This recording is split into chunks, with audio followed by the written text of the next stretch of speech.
Taiwan high-level London Chida Lechaduna. Maliam Goiba bodybuilding field Minchol Tara and Toti Logere. Tawigum Basung, Eihaakki, Saanna Konabagi, Ahanbo Kongtang Tanglapadi, Iramdam, Kanglipa, Manipur Dagini. Ayawak Pandi, Manipur di Yamna Pikpa, Dugumba, Quay Yotai, Mayam Komdalaga Sanaba, Dugumba Jim, the Horpani Yamna Pikpa Kamada. Some hot honorary kind of honorary yogi Kaladi Adum York Pazani, Pantungsi, Quina, Smito Dana, Taiwan Yora Chi Gizi Taiwan Gi Quay national competition amani. Mayam Aichahi Taraga Taret Taiwan, then a competition to with that. Aichahi Taratare, I'm not loina #1 tab near Quay 60 kg group tab. Adugi matakta aina Taiwan gi national games ay home lagjaghi aduga Taiwan ji mahut silaga aina Asian championship adagi international championship mayama may yagjay adai da Asian games ay anirak chachagi sina koigi national games no kano gi akoy competition Taiwan gi competition amada aina #1 tabne 2013 da sina ai gi aroiba Taiwan da competition yawo irangani ado sigi jina koy gi international gi chappada koy gi Mr Universe ki khanbada adagi Asian championship khan bangine Taiwan gi na koy overall loina khanbada ai su yawbane ado ay adum ayaw khudang gadum khale khanbadi amukhtang di moina senghara puthoga chatlo harapadur ay yawroina yawgite ado competition yaw uji arrive dinate any competition hek lakpada nongmada khuna sanabsi kan sanayeba si kuin East Asia thom dai da sanakibani si East Asia da 2008 Mr. East Asia da na ahanba mana lawkibani sigisi tawgidi chathokpagi sel ningju tingide ado Taiwan adi loi puthokpani daina chali mayam siloina sigisi na #1 lawki adoga Mongolia na #2 taba second taba mal dugito Taiwan da pangthokibani 2006 Smito na matang akoigi Taiwan gi competition yawba adi matungda East Asia competition yawba adi matungda sina akoigi Asia championship sigisi sina di hale koina 1999 da ina hanba Taiwan ji represent toraga musulaga Mr. Asia thokpane koi 60 kg da do ai na han bataki to Vietnam #2 South Korea #3 mai taga na ai na Taiwan gi national anthem si sakhan bang jaki Taiwan gi mai pupung jaki habitare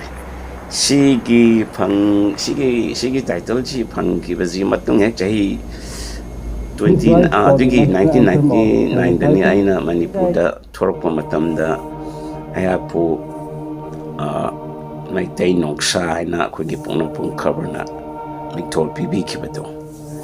chiki Taiwan haiba yate koina China gi province amo oina Chinese Taipei hana chatle aduna sigi Chinese Taipei ki flag ne si mayaida aigi da makchin kapirisi aduga oina thangbijina Vietnam gi flag adigi geta thangbijina South Korea gi flag se da top 6 koi tarukini da laisi sina aigi ahanba international competition haibatar go kan IFBB da thopani adu matamdu da di drug test non pen tawrida adagi matungda sigisi 2007 yes 2007 senior Mr. Asia da Eihaakna anisuba position taki ado aiga thominariba number 1 tabduna Singapore dagi oiba ado Singapore gi na Asia gi president oiba koi IFBB ja dugi khara mi chang mi khai na ba taw gi ne na jaga dai na number 1 ta ni loi hai na bne mayam ado second tai thojokpa yamna keno taw na te aduga sigi matungda amuk akhoi gi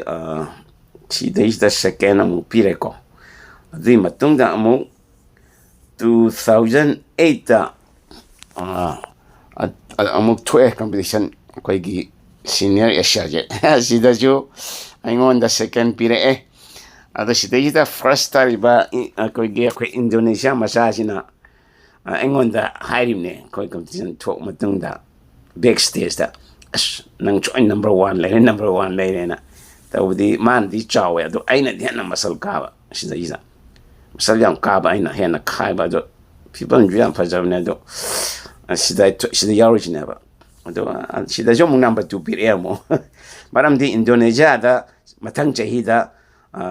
East Asian Games like ba aduna moi gi mai ngi chungak ta ya da ba adungini natragadi aise sida ju ai number 1 tamne andon Asia ge title ja engonda senior Asia ja engonda ahum lak lai gadamne do ani rakak amra kang pir do sina akhoi gi international thom dai si het competition he thom dai is maina kan sanam ta khai bani gym da ado chmaina sida gym ma fa da dum sanai ko ado hawro phan de akhoi manipur ge pichak pa ka makak ta le gym de hawro e bu khoi ja khoi ipun gi thang khoi hekta khoi mayam ngai na rim ne khoi gi khusu ko like ki weight ka ji ko na da na ba ngai na ga sanari ne ba mai to hol ko ne manipur da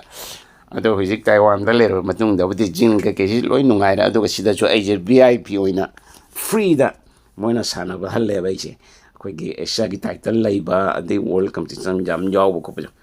samai to sum lak pina khoi chahi tara ga ni thoi di ai je ke no phang dia ba world title je phang dia right to ge kan to bo yaw ra ne no chayo la ma le ga tien ka po yaw re ba ado ni matung da muk sum thamoi da nungai ta ba ai world gi champion obi gi quality mating mai da ingon da laina gun da ingon da laina na khallaga ai je muk gym da laga kan na sana ga muk thok pa ne ba da mai ta chang ki ne ba ade maram di sum kare hai tare miching ka yam nai ba ade ga ina phangpom thok da sum phangak ta ba adagi world title ga je ina phangba ya ba to fight ka chang ba ya ga je to u ne ba ade muk changa ga kan lo honara ga akhoi gi 2013 da ne aina world title fangi do INBA da Greece ri matung da sina Olympia natural Olympia 2014 da sina ai ga han ba natural Olympia ni sida is da winner si akhoi gi keno Middle East macha ai gi anisuba natural Olympia title sida di han ba duna amateur da oi ba adi sijna professional da thokne si US han ba gi duna ko San Diego da California ga sina Nevada Las Vegas da pangto ke bani sina sida na 2016 sida IC stage da ai han ba mana phang stage da ko gi professional oina ai han ba ari 2014 da na ai gi han ba amateur natural Olympia min thol phang ba natural Olympia si gi mathak ta atopa competition sing have the Mr. World Cup Natural Universe nasing basi Eihaak thokcha kre Hungary da adagi Slovakia da adagi Greece da adagi USA gi Austin Texas San Diego Hollywood nasing mpham ching sida pula punja laga ina title si taraga ma thoi law ram no overall ne kan lo punja laga adu ji kisina USA da Las Vegas da to basina 2016 da ai ga hanba professional natural a professional natural bodybuilding association haiba sida ꯑꯩꯅ ꯑꯍꯥꯟꯕ ꯃꯅꯥ ꯐꯪꯕ ꯁꯤꯗꯁꯨ ꯑꯩꯅ ꯇꯥꯏꯋꯥꯟꯒꯤ national ꯑꯦꯟꯊꯤꯝꯁꯤ ꯁꯛꯍꯜꯂꯒ ꯏꯀꯥꯏ ꯈꯨꯝꯅꯕ ꯄꯨꯔꯛꯈꯤꯕꯅꯦꯕ ꯁꯤꯒꯤ ꯃꯇꯨꯡ ꯇꯥꯔꯛꯄꯗ 2017ꯗ ꯑꯩꯍꯥꯛꯁꯦ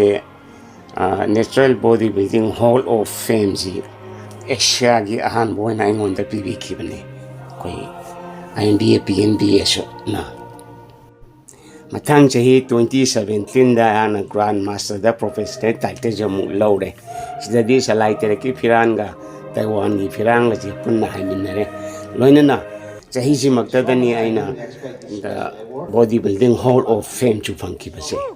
ꯑꯗꯒꯤ 2018 ꯃꯊꯪ ꯆꯍꯤꯗ ꯑꯩꯁꯤ INBA-PNBA ꯋꯥꯔꯜड ꯑꯦꯝꯕꯦꯁꯦꯗꯔ ꯃꯤꯡꯊꯣꯜꯁꯤ ꯄꯤꯈꯤꯕꯅꯤ ꯁꯤꯗꯩꯁꯤꯗ ꯋꯥꯔꯜड ꯄ꯭ꯔꯦꯁꯤꯗꯦꯟ ꯑꯃꯗꯤ CEO ꯃꯦꯗꯥꯝ ꯗꯥꯏꯅꯥ ꯑꯅꯤꯅ